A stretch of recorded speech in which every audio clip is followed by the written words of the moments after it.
अभी तो सिद्धार्थ सिद्धार्थ पूजितो ये सुरासुरे सर्व विघ्न हरै तस्मै श्री गणाधिपते नमः। श्री गणाधिपते नमः। बोलिए श्री गणराज महाराज की। बच्चे बच्चे ही बोले हैं, बड़े और बालिका और तो बोले ही नहीं। बालकों को ही है कि भाई हमें अच्छी विद्या मिले, गणेश जी महाराज हमारी सद्बुद्धि दे। बड़ों को आवश्यकता है नहीं। सभी जयकारा लगाएंगे। बोले श्री गणराज महाराज की। 60% माताओं ने और भक्तजनों ने जयकारा लगाया है और फिर जयकारा नहीं लगाया। देखो ध्यान से सुनो। श्री रामायण जी में बाबा तुलसीदास जी महाराज बालकांड में एक बड़ा सुंदर सा चित्रण देते हैं। जय जयकार भई न भवानी सुर हर से देतिन सुख मानी। सुर हर से देतिन दुख मानी। बालकांड में बाबा तुलसीदास जी महाराज कह रहे हैं कि जो जयकारा लगाते हैं, जय जयकार हुई नभवाणी, नभ में आकाश में आकाशवाणी हुई, तो देवता हर्षित हो गए, प्रसन्न हो गए और दानवों के अंदर दैन्यता आ गई, दुख आ गया। तो जो जयकारा लगाता है उनके अंदर से दैन्य भाव निकल करके भग जाता है और सुख भाव, उत्साह, सद्गुणों का आकर्षण हो जाता है, सद्गुणों का निवास हो जाता है। आज हमें बोलने का अवसर दिया है, आप जरा ध्यान से सुनिए। मानो तो गंगा माहू, ना मानो तो बहता पानी। मानने पर है, स्वीकार करने पर है। भैया एक प्रसाद थोड़ा दार बाद में, बस 10 मिनट रुक जाओ, क्योंकि आज हमें जो बोलने का अवसर दिया है, मिला है, हमें जो प्रेरणा मिल रही है उसे आप जरा ध्यान से सुने। बालूहेड़ा में बाबा सरपंच साहब से प्रथम हमारी भेंट हुई। प्रथम भेंट तो जब यहाँ कुएं पर सम्मेलन रहा था सन 1965 में, 75-76 ऐसा ही रहा था, मुझे वो सन ध्यान नहीं रहा। उस समय हम 6ठी-7वीं में पढ़ा करते थे। उस समय हम उनके दर्शन तो प्राप्त कर चुके थे, उनके पास बैठने का भी अवसर मिला था, लेकिन वार्ता का अवसर नहीं मिला था।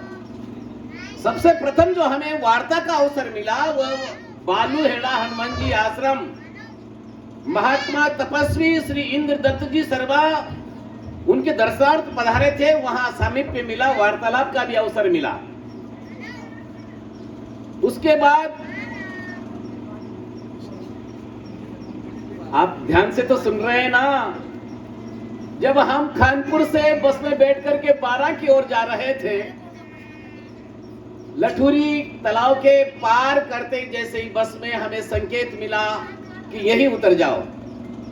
हम लठुरी में उतर गए। संकेत मिला, हनुमान जी पर चले गए। प्रथम बार हमारा जो हनुमान जी पर जाना हुआ लठुरी आश्रम पर, वो कोई दिव्य सत्ता के द्वारा ही था, गुफा वाले बाबा के द्वारा ही था। बाबा सरपंच साहब के साथ जो हमने 20 वर्षों का जीवन गुजारा है, समय गुजारा है, उसके अनुभव के आधार पर मैं आप लोगों से निवेदन करता हूं कि वह महापुरुष थे। भौतिकता के आधार पर, व्यवहार के आधार पर, जातीय समीकरण, राजनीतिक समीकरण और व्यवहारिक दृष्टिकोण से कोई भी व्यक्ति किसी भी तरह का उनके प्रति, लेकिन जिस व्यक्ति के जीवन यात्रा के पीछे सामाजिक कार्य क्षेत्र जुड़ा हो, जरा ध्यान से सुनना आप लोग, जिस व्यक्ति के पीछे सामाजिक परिक्षेत्र जुड़ा हुआ हो, राजनीतिक परिक्षेत्र जुड़ा हुआ हो, धार्मिक परिक्षेत्र जुड़ा हुआ हो, वहां पर ऐसे व्यक्तियों को समझना उनके सामीप्य के बिना नहीं हो सकता। बाबा सरपंच साहब के अंदर दिव्यता, सद्गुणों का निवास था। आज हमें बोलने का अवसर दिया, उसके पहले ही जब हम हनुमान जी से चले, हमारे मन में बार बार इस तरह की तरंग विचारें उठती गई, उठती रही, लेकिन निष्कर्ष पर हम एक ही जगह निकले कि बाबा का ये तो प्रकृति का कार्य है, जन्मना, मृत्यु होना, जाना और आना तो ये प्रकृति का नियम है, इसे कोई रोक नहीं सकता। आपको भी जन्म मिला है तो जाना निश्चित है, हमें भी जन्म मिला है तो जाना निश्चित है। 100 वर्ष का इस लठुरी में कोई नहीं है, इस बपावर के पूरे खंड में 100 वर्ष का कोई नहीं है। जिसका जन्म है तो उसकी मृत्यु निश्चित है, जाना है। लेकिन हमारी जीवन यात्रा किस दिशा में? वेद भी कहते हैं चरे वेती चरे वेती, पुराण भी कहते हैं चरे वेती चरे वेती। हर व्यक्ति जी रहा है, चल रहा है। अरे आप लोग तो क्या जीवन यात्रा में एक कण से अणु, अणु का परमाणु, परमाणु का विखंडन करने पर न्यूट्रॉन, प्रोटॉन उसके चक्कर लगा रहा है और इलेक्ट्रॉन उत्पन्न हो रहा है। एक कण कण अणु भी इस ब्रह्मांड का सब चल रहा है। आप और हम भी चल रहे हैं, चरे वेती चरे वेती। लेकिन हमारी दिशा क्या है? हमारी जीवन यात्रा की दिशा क्या है? और बाबा सरपंच साहब के जाने के बाद, उस महापुरुष के जाने के बाद, उस धर्मात्मा के जाने के बाद, इस गांव के अंदर धर्म पर स्थिर रहने वाला मुझे कोई दिखाई नहीं दे रहा। सत्य पर स्थिर रहने वाला कोई दिखाई नहीं दे रहा। हाँ, सत्य के बारे में, धर्म के बारे में बातें कर लेंगे, लेकिन स्थिर रहने वाला कोई दिखाई नहीं दे रहा। वो राजनीतिक परिप्रेक्ष्य में आकर के, सामाजिक परिप्रेक्ष्य में आकर के, पारिवारिक और जातीय परिप्रेक्ष्य में आकर के सत्य और धर्म को तोड़ करके, मरोड़ करके रख देगा। लेकिन सत्य और धर्म पर बोलने वाला, इसीलिए मैं उन्हें महापुरुष की श्रेणी में, उनके अंदर देवत्व था, उनके अंदर सद्गुणों की एक ऐसी स्थापना थी कि चाहे अकेले रहना मंजूर है, लेकिन धर्म और सत्य से कोई समझौता नहीं है। ये उनके अंदर दृढ़ता थी। बाबा सरपंच साहब के अंदर ये दृढ़ता थी। और कितनी बार हमने अनुभव किया है। मैं डायरी लिखता हूं। बाबा सरपंच साहब ने सन 2003 में मुझे डायरी लिखना सिखाया। उन्होंने बताया कि जीवन यात्रा में डायरी लिखना जरूरी है। मैं आपको आज भी बता सकता हूं कि कहां कहां क्या क्या लिखा हुआ है। पहले बता दिया बाबा सरपंच साहब ने कि 2 महीने बाद ऐसा होने वाला है। महाराज, इस वर्ष ये फसल होगी, ये फसल नहीं होगी, ये बहुत बड़ी बात है। दिव्यता थी, और उस दिव्यता को आप लोग भी प्राप्त कर सकते हैं। लेकिन उसके लिए, जैसे वह ब्रह्म मुहूर्त में उठते थे, 3 बजे उठ जाया करते थे, 9 बजे सो जाया करते थे, लेकिन उठने के बाद उनकी जीवनचर्या को जरा देखिए। भावार्थ यह है, हम आप लोगों से निवेदन करते हैं कि ऐसे महापुरुष के जीवन चरित्र को अपने आचरण में उतारना चाहिए। अब मैं आपको आश्रम की ओर ले जाता हूं। भाइयों, आहार निद्रा भय मैथुनम पशुर्भि नराणाम।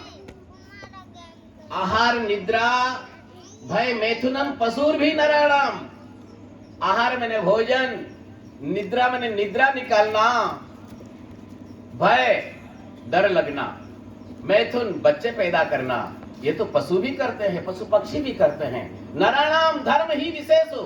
मनुष्य के लिए धर्म विशेष है, और धर्म विशेष यह है कि वह अपने इस जीवन यात्रा में परमात्मा की प्राप्ति करे।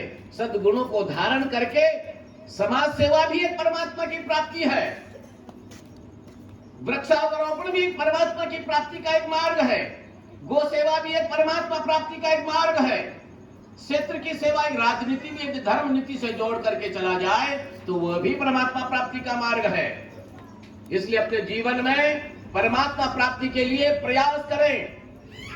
रही आश्रम के विषय में, तो वहां की तो दिव्यता आप सबको अनुभव है।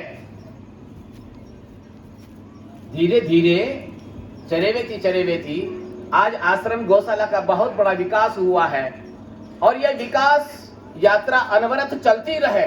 लठुरी में निवास करने वाले हर व्यक्ति का यह दायित्व है, हर व्यक्ति का यह कर्तव्य है कि आश्रम की पवित्रता, आश्रम की सात्विकता, गौशाला और आश्रम की व्यवस्था में आप सबका सहयोग रहे। क्या बात करते हो, हाड़ौती संभाग में आज प्रथम नंबर पर गौशाला और आश्रम रहता। हमें जो बोलने का अवसर दिया है बिल्कुल सत्य और प्रामाणिकता के आधार पर कर रहे हैं। फिर भी जो गुजर गया गुजर गया। हमारी जो जीवन यात्रा जो बची हुई है, आप और हम सब मिलकर के एक नया परिप्रेक्ष्य तैयार करें। आओ सब मिलकर के